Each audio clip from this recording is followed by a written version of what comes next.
Welcome back दोस्तों। आज मेरी तबीयत थोड़ी खराब है, अगर वॉइस में कुछ चेंज आए तो उसे इग्नोर कर देना। तो जैसा कि हमने पिछले पार्ट में देखा, जाओशिन ब्रीफकेस को लेकर भाग गया था। शेंगुआन उसका पीछा करती है, लेकिन जाओशिन उसे बांधकर एक पेड़ के पास बिठा देता है। उसके बाद वह साथियों के साथ कार में बैठकर जा रहा था। रास्ते में कुछ गाड़ियां उनका रास्ता रोक लेती है। अब आगे इस एपिसोड की शुरुआत उसी सीन से होती है। कार में बैठा इंसान कहता है, काम शुरू करो। जाओशिन मन में कहता है, इन सभी से निपटना मुश्किल होगा।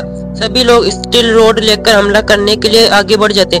जाओशिन का साथी गुंडों पर हमला करने के बजाय जुओ लान पर हमला कर देता है। जाओशिन उसके हाथ को पकड़ लेता है। उसकी साथी भी हमला करती है। जाओशिन जुओ लान को पकड़कर पीछे चला जाता है। जुओ लान गुस्से में कहती है, तुम लोग अपने ही साथी पर हमला क्यों कर रहे हो? लड़की कहती है, अभी भी तुम्हें समझ नहीं आया बेवकूफ लड़की, तुम्हारा बैड लक चल रहा है जो तुम इसमें इन्वॉल्व हो गई। जुओ लान कहती है, क्या तुम मुझे मारना चाहते हो? जाओशिन कहता है, ज्वेलरी तो बस एक बहाना था। तुम लोग जिस चीज को चाहते हो वो जेड पेंडेंट है। क्यों, मैंने सही कहा ना? असिस्टेंट कहती है, अच्छा तो तुमने पता लगा लिया। जाओशिन कहता है, जब तुम लोगों को जेड पेंडेंट चाहिए था तो सीधे चले जाते, हमारे पास आने की क्या जरूरत थी? असिस्टेंट कहती है, हमें किसी और पर इल्जाम लगाने के लिए भी तो चाहिए था। कार में बैठे इंसान कहता है, इन्हें ठिकाने लगा दो। दोनों वॉरियर्स जाओशिन और जुओ लान पर हमला कर देते हैं। जुओ लान बुच्चड़ के साथ फाइट करने लगती है। जाओशिन पर बुच्चड़ की साथी शुरिकेन से हमला कर देती है। चारों वॉरियर्स तेज स्पीड में एक दूसरे पर मुक्के बरसाते जा रहे थे। जाओशिन हमले को डॉज करते हुए असिस्टेंट के हाथ में ब्रीफकेस को देखता है। जाओशिन अपने अपोनेंट को किक मार कर दूर कर देता है और असिस्टेंट के पास के गार्ड्स को मुक्का लात मारकर असिस्टेंट के सामने आ जाता है, जिससे वह डर जाती है। हमें जुओ लान को दिखाया जाता है जो अपने स्पीयर से बुच्चड़ के हमलों को रोक रही थी, लेकिन थोड़ी देर में उसका स्पीयर उसके हाथ से छूट जाता है। बुच्चड़ उसे पकड़कर जमीन पर पटक देता है और उसके चेहरे पर पंच मारने वाला था, लेकिन जाओशिन कहता है, रुक जाओ, नहीं तो मैं जेड पेंडेंट को वन शॉट में डिस्ट्रॉय कर दूंगा। बुच्चड़ जुओ लान को गर्दन से पकड़कर कहता है, ब्रीफकेस को नीचे रख दोगे तो ये जिंदा बच जाएगी। जाओशिन अपने हाथ में एनर्जी इकट्ठा करके बॉक्स की तरफ करता है और कहता है, ट्राई करके देख ले। कार में से आवाज आती है, सब रुक जाओ। उस कार से एक इंसान बाहर निकलता है जो कोई और नहीं उनका बॉस था, जिसने उनको यह मिशन दिया था। वह कहता है, हमारी मुलाकात बहुत जल्दी हो गई। अगर तुम ब्रीफकेस को छोड़ दोगे तो मैं तुम्हारी सारी शर्तें पूरी करूंगा। जाओशिन कहता है, ठीक है, मेरी पहली शर्त एक फुल टैंक कार। बॉस कहता है, उसे दे दो। उसका एक आदमी जाओशिन को कार की चाबी दे देता है। जाओशिन उसे चेक कर कहता है, दैट्स कूल। मेरी दूसरी शर्त, मुझे मेरा साथी चाहिए। उसका बॉस कहता है, उसे छोड़ दो। बुच्चड़ कहता है, लेकिन बॉस, ये मैंने कहा ना, उसे छोड़ दो।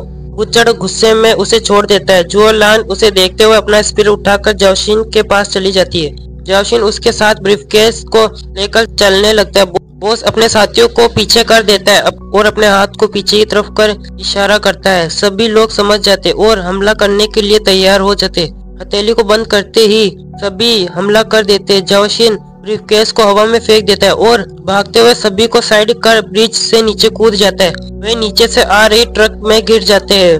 उनका बॉस कहता है, उन सालों को पकड़ो, जिंदा या मुर्दा। उनके सभी लोग हाँ में जवाब देकर उनका पीछा करने लगते हैं। उसको कार के अंदर देखते हैं। वह ब्रीफकेस को देखते हुए कहता, आखिरकार मैंने इसे हासिल कर लिया। मुझे लगा नहीं था कि एक बच्चा इतना बखेड़ा खड़ा कर देगा। वह ब्रीफकेस को खोलता है, लेकिन ब्रीफकेस के अंदर जेड पेंडेंट की जगह जाओशिन का खाया हुआ लॉलीपॉप था, जिससे हमें पता चलता है जाओशिन ने जब ब्रीफकेस को खोला तो उसने जेड पेंडेंट को लॉलीपॉप से बदल दिया। बॉस गुस्से में कहता है, डैम इट साले कमीने, जाओशिन, मैं तुझे मार डालूंगा। तभी उनकी कार जोर से हिलने लगती है। वह कहता है, तुम्हें कार चलानी नहीं आती क्या? उनकी कार गोल गोल घूमते हुए हवा में चली जाती है। हवा में एक मिस्टीरियस इंसान उड़ रहा था। उसके पीछे कई तलवारें घूम रही थी। उसे देखकर बॉस का चेहरा डर से भर गया। उस मिस्टीरियस इंसान के एक इशारे से सभी तलवारें हमला कर देती और हवा में एक जोरदार ब्लास्ट होता है और कार और उसमें बैठे सभी का नामो निशान मिट जाता है। ब्रीफकेस उस मिस्टीरियस इंसान के पास चला जाता है। वह कहता है, छोटे मोटे कीड़े चले कियान फैमिली से पंगा लेने। वह ब्रीफकेस को खोलता है जिसमें लॉलीपॉप रखा हुआ था। वह कहता है, इंटरेस्टिंग, मैं तुम्हें जल्द ढूंढ लूंगा। सीन शिफ्ट होता है। एक ट्रक जो सूअरों से भरा था। जोलान मुंह बनाते हुए कहती है, मैं ये बदबू और सहन नहीं कर सकती। जोशिन कहता है, मरने से तो अच्छा यही बैठी रहो। जोशिन कहता है, पहली बार मिशन पर गया और मौत को छूकर वापस आ रहा हूँ। एक भी मेरिट पॉइंट हासिल नहीं हुआ। फालतू नाइट अलायंस में ज्वाइन हो गया। यह सिर्फ एक जाल है। जुआलान कहती है, कितनी खराब किस्मत है। छोटे मिशन ही बढ़िया होते हैं, इनसे फायदा तो ज्यादा मिलता है। जोशिन बाहर देखता है और शौक में कहता है, ये लोग आ गए। जुआलान कहती है, इतनी जल्दी? उनके पीछे कई गाड़ियां लगी थी जिसमें बुच्चड़ अपने साथी के साथ इविल स्माइल दे रहा था। इसी सीन के साथ यह एपिसोड यही एंड होता है।